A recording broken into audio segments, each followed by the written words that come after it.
Hello! Hello, hello, hello! Magandang araw at magandang buhay at panibagong vlog na naman si Bonsai Tanglong po. So, samahan nyo ako at may nag-request na isa nating kaibigan na gusto daw nilang matuto sa pagbobonsai. So, tutugunan natin yung kanilang kahilingan upang sa ganon makapagbahagi tayo ng kalaman or dagdag kalaman about sa pagbobonsai. So, let's go! Samahan nyo ako, guys! Dalhin natin tong ating mga halaman para ito yung gawin nating pang lecture and demo para maintindihan nila, maipakita natin kung ano yung ginagawa natin kapag tayo ay bumubuo ng isang bonsai.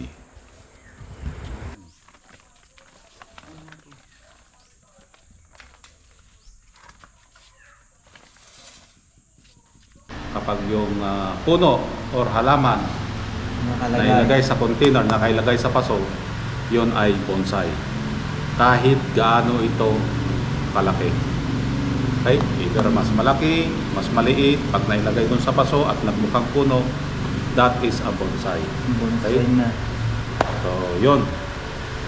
Ano ba yung kailangan sa pagbobonsai? Ano yung kailangan natin?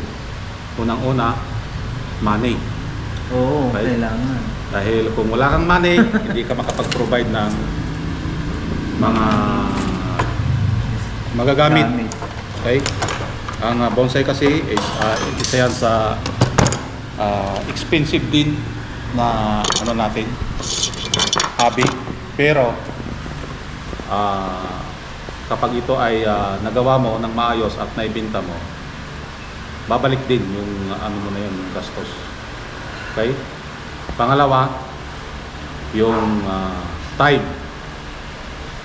Okay? Money, time. Kasi kung wala ka ding time, wala din. Walang magdidilig, walang mag-asikaso. It takes time talaga. At saka mahabang panahon ang igugol mo dito sa pagbobonsai. Taon, hindi araw, hindi buwan, kundi taon. As in taon. Ang maliliit na bonsai, kapag ito ay binubuo mo, is 3 to 5 years. Ito, ganito kaliit, is 3 to 5 years mo bago mo mabuo. Okay, yung mga malalaki, 5 to 8 to 10 years. So, ganun siya katagal mabuo. Okay? So, pangatlo, yung space. Kailangan mo ng space. Mayroon kang ganito, wala ka namang space, wala ding kwenta. Okay? So, kailangan mo ng maluwag na space para mapag-ikot-ikutan kapag ito ay i-check mo. Okay? So, ano ba yung mga puno na nakikita natin?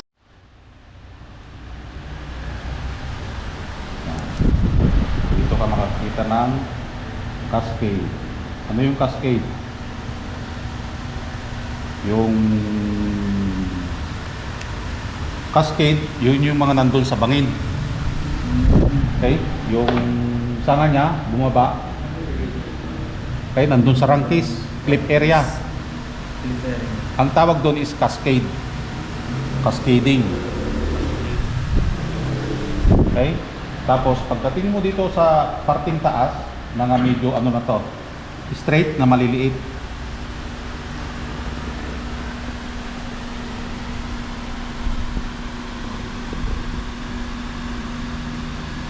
Okay? Ito na yung makikita mo. Pansinin nyo dyan sa bundok ng yung nandyan sa Tama. Kulang yung supply ng nutrients kasi mostly sa parting taas medyo mabato. Okay? Kaya payat na mataas. Yun yung makikita natin dyan sa ito, ang tawag naman dito is literate. Okay, mga siksi na puno. Payat siya na liko-liko. So matatagpuan yan sa mga mabatong area ng mountain. Okay, dito naman sa baba, ang makikita natin dito sa parting baba na is Mga massive na yan. Ganito na, malalaki na. Mga ganito na.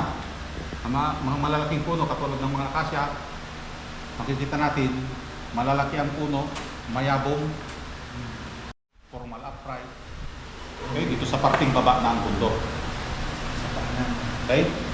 So, maliban doon sa cascade, meron pa tayong tinatawag na root over rock, yung mga katulad ng balitin na kumakapit sa bato. Okay? Yung ginagapangan niya, or yung mga nakikita natin doon sa wall ng simbahan ng Kamiling, nakikita niyo may mga balitin doon. Oo. Diba? Yun yung mga root over rock. Ito ato ito pong pangarap. Yan. Yung mga taon natin. Ito, mga ano ito, 4 na taon, mula ng pinanong ko, from tapong sila ito.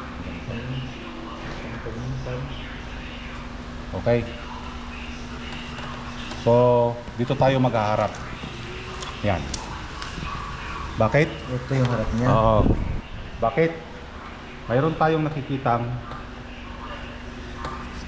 yung nibare, pinakapaa. Okay? Makikita mo yung paa? Ito? Ito. Na mayroon kang makikitang root na gumanon Yun ang na 2 or 3 or 4 na ramot, root, yan yung magiging front mo. So dito, mangyayari yung harap mo. Okay? Ito. Dapat Ito, kasi yun. Oo. paa, ganun. Dapat nasa harap yung paa. May makikita kang 2, 3, 1, 2, 3. Ibig sabihin, yan na yung pinakapaa niya. Okay? So dito sa likod, wala kang makikita. Wala nga. Wala. Di ba? Okay? Nahanap na natin yung kanyang paa. Alam mo na kung saan yung front. Okay. Ito na lang. So, ito na yung gagawin mong first branch. Okay? Ito na yung pinaka first branch mo. Unang sanga. Okay? Kung ito yung gagawin natin, ito na yung gagamitin natin na branch selection. Dito mo na ipapasok yung branch selection. Okay. Ang pagbawiring, sample, kapag yung wire mo is itulak mo, maitulak, ibig sabihin, kaya niyang dalhin. Okay? Katulad na, sample ito, itutulak ko to. So, sinong nababali? Wire. Yung wire, ibig sabihin hindi niya kaya. So depende sa laki ng sanga,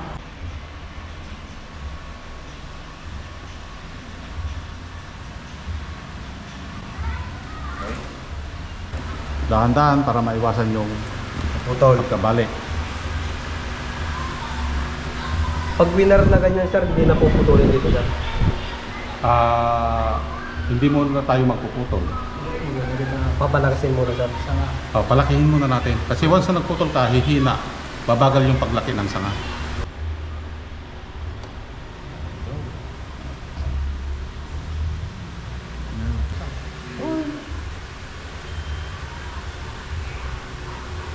Natin expert nga gumagalo. Hanggang sa kaya na niyang pag tinanggal mo, ay hindi mo tatanggalin yan, no? Hindi mo Ganyan na siya. tatanggalin yan. Palukayan, Sa loob sir, ng 5 taon, papalit-palit lang ng Wire. So parang buo pa rin siya. Mayroon pa rin siyang sanga na nasa malayo. Masasara doon itong butas na ito. Yun ang trabaho ng back branch. Napaka-importante ang back branch. Ito, material. Napapansin nyo, mahaba. Ano? Mahaba. Katulad din nito. Nanggaling dito sa mahaba bago natin pinakapit sa bato. Yung ugat nandito lang. So pagtanggal mo niyan, puro ugat yan. Okay? Tsaka mo ngayon iayos yung ugat. Ipapakapit dito and then ayos mo yung ugat. Ganito ang nangyari sa kanya. Kung mapapansin nyo, tuyong-tuyo tuyong-tuyo ang buhangin. Ano natin medium. Yung kinakainan niya. Kasi nilantatan natin talaga para maiwasan natin ng madalian. Na natin. Sayang. Diba? Maraming nang hinayang. Ay, Sayang. asa naman. Iba na tayo lang kasama. Tamer na lang kami katay. Pagsimbahan naman sa kung nakalimutan natin.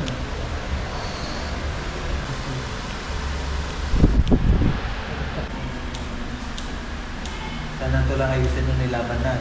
Katulad dito. Okay, ang binubuo na lang natin dito is ito na lang, no? Diyan na pasasangin. Ngayon, igagamutin muna natin yung kanyang sugat. Kita nyo naman, lumubog yung mga wire. Okay? Mga after one week, saka natin i-wire ulit.